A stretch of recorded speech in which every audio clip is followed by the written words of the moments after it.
يتفضل الآن سعادة مايكل دافنبورت السفير البريطاني لدولة الكويت.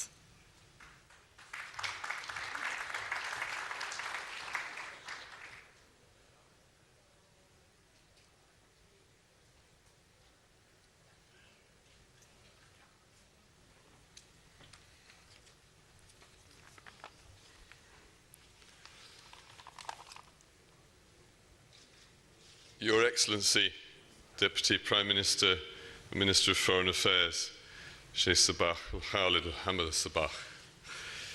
Your Excellency, Sheikh Mohammed Abdullah al-Mubarak al-Sabah. Your Excellency, Minister of Information, Minister of State for Youth Affairs, Mohammed Nasser Abdullah al-Jabri.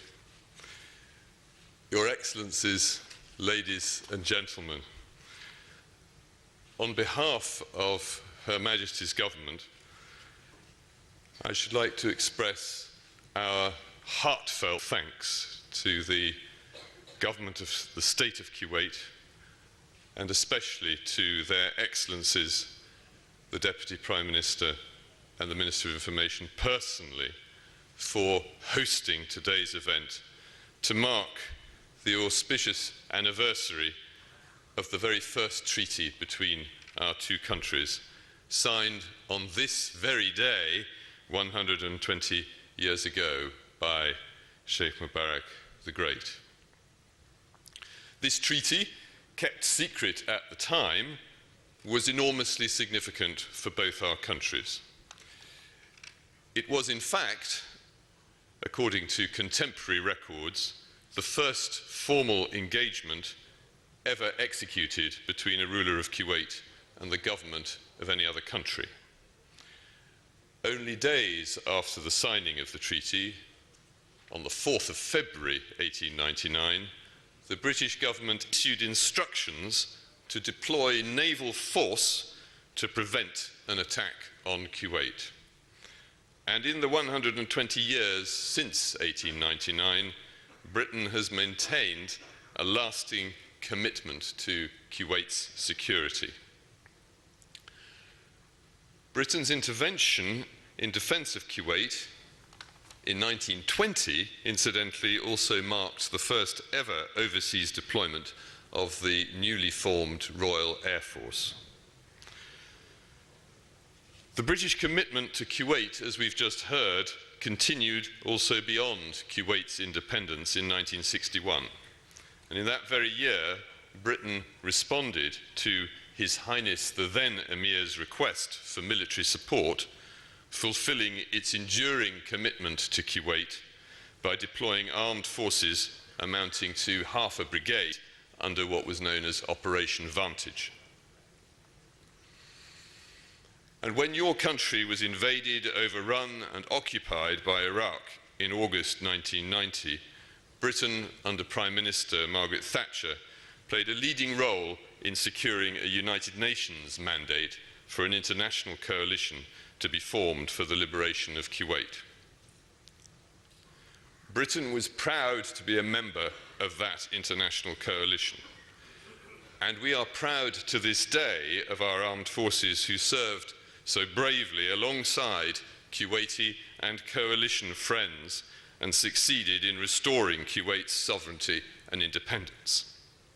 I am especially pleased that Lieutenant General Sir John Lorimer, Defence Senior Advisor for the Middle East, is with us today in recognition of our continuing commitment to Kuwait. Our two countries have, of course, changed radically since 1899. That was the year in which the first motor bus hit the streets of London. Britain also moved closer to the continent in that year when the first radio signal was transmitted across the English Channel. Kuwait's economy at that time was, of course, dependent primarily on trade, especially with India, and pearl diving. Some things do not change, however, especially generous Kuwaiti hospitality. Stuart Knox was the first political agent to be appointed to Kuwait after the 1899 treaty was signed. What he reported back sounds very familiar. My private reception, he wrote, has been most kind and cordial. The Sheikh has set aside large rooms for me and my servants. He insists on feeding me and my servants while I am staying with him. The feeding is distinctly good. But Kuwaiti-British relations stretch back, of course, way beyond 1899 and well into the 18th century. When the British East India Company ran into difficulty with the Ottomans in Basra, it should come as no surprise that Kuwait, with its openness to trade and its excellent natural harbour, should have offered an attractive refuge. But as their excellencies have already said, the 1899 treaty ushered in a period of extraordinary expansion in the relations between our two countries and peoples throughout the 20th century and right up to the present day. Our leaders sealed these relations through historic visits, notably Viceroy of India Lord Curzon in 1903, shortly before the political agency itself was established. His Highness Sheikh Ahmed al-Jaber al-Sabah, who visited London, and I think we will see some footage of that visit just after the First World War. And in more recent times, the state visits by Her Majesty Queen Elizabeth II and His Highness the Emir Sheikh Sabah al-Ahmed al-Jaber al-Sabah. And we are pleased that in recent decades, Britain has become a home from home for many Kuwaitis. Many Kuwaitis I meet seem to know London far better than I do. Kuwaitis invest in properties all over the United Kingdom, not just in London, and there are now more Kuwaiti students studying at British universities than ever before. Indeed, more Kuwaitis are travelling to the United Kingdom than ever before. In 1953, Britain was poised for an extended period of economic growth. But with rationing and shortages still in place after the Second World War, that seemed far from obvious. So Kuwait's decision in that year to establish the Kuwait Investment Office in smog-bound London was a resounding vote of confidence in the UK as a place to invest. I believe the KIO in London was the first such office of any sovereign wealth fund, later managing Kuwait's investments also right across Europe. And Kuwait's investments in the United Kingdom, from both the KIO and the private sector, have continued to grow exponentially ever since. We warmly welcome and encourage further such investment because it is both responsible and for the longer term. As His Excellency the First Deputy Prime Minister said, a key outcome of the state visit in 2012 was the establishment of a new framework for our bilateral relations in the form of what we call the Joint Steering Group, very much part of my government's new Gulf strategy. The Joint Steering Group, or JSG, is helping us to deepen our cooperation in those areas where we are already working together, and to broaden our cooperation in pastures new. And we were talking only just now about convening what will be the 14th JSG this summer in London, co-chaired by His Excellency Deputy Minister Khalil Jarala and Mr. Alistair Burt.